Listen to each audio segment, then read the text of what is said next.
Welcome to Glycemic Index Decoded. Today we're going to talk about why not all carbs are created equal. And this is part of our New Life Weight Loss Coaching series. So in the last lesson, we learned the what of every meal, protein. Today we're answering of the carbs that are left over on your plate after the protein, which ones actually work for you and which ones work against you. If you remember one number from this week, remember this. Aim for foods with a glycemic index under 55. That's why we have this less than 55 here. That's your target. Here's the strange thing. Two foods with the same calorie count can have completely different effects on your body. 100-calorie cup of blueberries and 100 calories of white bread look the same on the label, 100 calories and 100 calories, but they behave nothing alike when they're inside of you. So by the end of this video, I want you to know exactly which fruits and vegetables to put on your plate and which to leave behind. So that one number we're remembering is 55. If you remember one sentence today, it's the speed that a carbohydrate releases glucose matters more than the calorie count on the label. Let me say that again. The speed in which the carbohydrate releases glucose, which is the simple sugar, matters more than the calorie count on the label. And glycemic index, GI for short, is a 0 to 100 scale that measures how fast food raises your blood sugar. So low is going to be under 55 and over 70 is going to be considered high. The lower the number, the slower the release, and the better off you are. So those two real comparisons we talked about, a cup of blueberries has a glycemic index of 53, so it's in the low end, below 55. And a slice of white bread is 75, so it's high. Both roughly the same calories. One barely budges your blood sugar, the blueberries. The other launches it through the sky. Here's why this matters. When blood sugar shoots up, insulin shoots up as well. And you might remember that from our discussion of insulin resistance. Insulin is your fat storage hormone. While insulin is high, you cannot burn fat, period. So low glycemic index foods keep the insulin quiet and steady. This allows your body to stay in fat burning mode. So same plate, same fork, same calories on the label, but you get a completely different result when you're eating a low glycemic index food versus a high one. Most healthy looking foods, things like granola bars, instant oatmeal, whole wheat bread, fruit juice, dried fruit, have a very high glycemic index. The label says healthy, but your blood sugar says otherwise. Okay, let's get concrete. Same person, same hunger level, two different lunches of identical calorie counts. What's going to happen over the next 2 hours? So let's start with a low glycemic index lunch. Some chicken, broccoli, half a cup of blueberries, about 450 calories. This is very similar to what we built our plan around. You get 4 ounces of protein, 4 ounces of vegetables, 4 ounces of fruit. So your blood sugar does rise gently. Maybe it peaks around 110. This is okay. The insulin response is small and very short-lived. Your energy stays consistent. You're not hungry again until dinner. And it's normal to be hungry as the next meal time is approaching, but you're not famished in between. Now, compare that to a high glycemic index lunch. Let's say turkey sandwich on white bread. So yeah, you've got some protein in the turkey, but if you got white bread, you have a side of baked chips, you have a small juice, also 450 calories, but your blood sugar spikes and it peaks around 170 within 30 minutes. Insulin is going to flood into your system to slam down that spike. By 90 minutes, you've now crashed below where you started, below your baseline. Now what's going to happen? Mid-afternoon hunger, and you're going to be reaching for the candy drawer. Same calorie count, two different outcomes. 2 different afternoons, 2 completely different days. You compound this over days and weeks and months, and you can start to see now where you're going to have this gap on the scale, and it gets enormous. The low glycemic index lunch also holds you cleanly until dinner, so you should not have to snack in between. Now, some cases there's exceptions, but you should not feel really hungry until dinner time comes. This is what makes the 16 hours of fasting, 8 hours of eating window sustainable. A low glycemic index breaking fast meal, that lunchtime meal, is what gets you to 8 p.m. without going and raiding the kitchen. So what's the mechanism? I'm going to talk about 3 different pathways. First is the blood sugar curve. A low glycemic index carbs trickle your glucose into your bloodstream over a couple of hours. High glycemic index carbs dump it in 30 minutes. So the same amount of glucose, but it's a completely different curve because of how quickly it gets released. Now, as a response to that, insulin comes in proportion to the spike.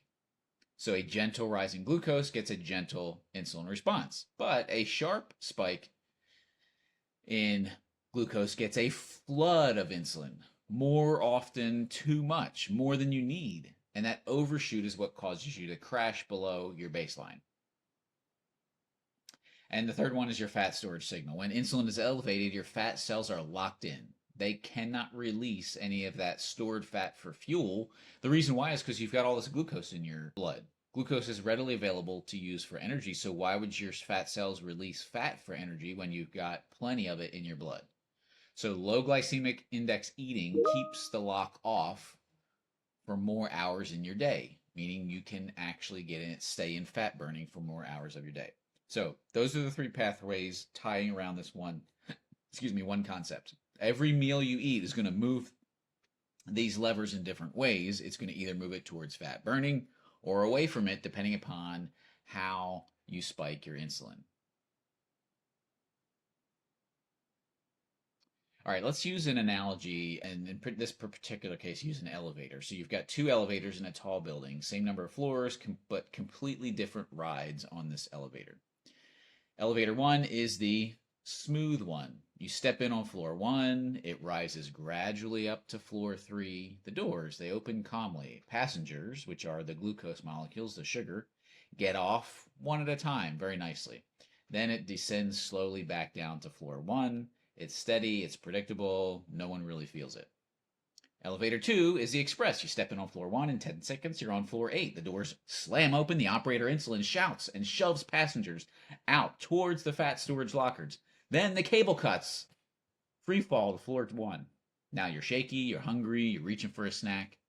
Same building, same destination. One ride is calm, the other triggers stress, storage, and a crash. Low glycemic index foods, things like berries and broccoli and leafy greens and apples, they get on the smooth elevator. High glycemic index foods, white bread, juice, dried fruit, sweetened cereal, they get on the express elevator. So every time you're eating, every meal, you're choosing which elevator you're getting on. Okay, let's look at some science. These aren't food blog claims. These are peer-reviewed glycemic index research articles. The target being under 55. The International Glycemic Index tables, which were developed in 2008, define low as under 55, high as over 70. We mentioned that. And of course, then in between there, the medium, 55 to 70. Blueberries, in our example, are 53. Spinach is a 15. White bread, 75. Dates, 103. So dates, although a healthy version of sugar, it's still going to spike your blood sugar and your insulin. 30%. The drop in post-meal glucose spike when you eat protein and vegetables before the carb on your plate. So same food but different order. The order or sequence in which you eat is a free tool to help manage your blood sugar stability. So again, what's happening is if you eat protein and vegetables before the carb, so your protein and your vegetables before your fruit, you're going to have 30% less of a glucose spike because the protein and the fat and the complex carbs help to absorb the simple carbs, the simple sugars, and that doesn't spike your blood sugar as quickly. And then number 3, 73%. This is the proportion of packaged, healthy, in quotes, snack foods, things like granola bars, breakfast cereals, instant oatmeal, that actually have a high glycemic index. So again, they're marketed as healthy, but the metabolism in which they operate is completely the opposite. It's very unhealthy. Same calories, same plate, but the glycemic index is going to determine, again, whether you store fat or you burn it. Okay, 3 additional things I want to mention. And a lot of people don't know this. A banana has a different glycemic index depending upon how ripe it is.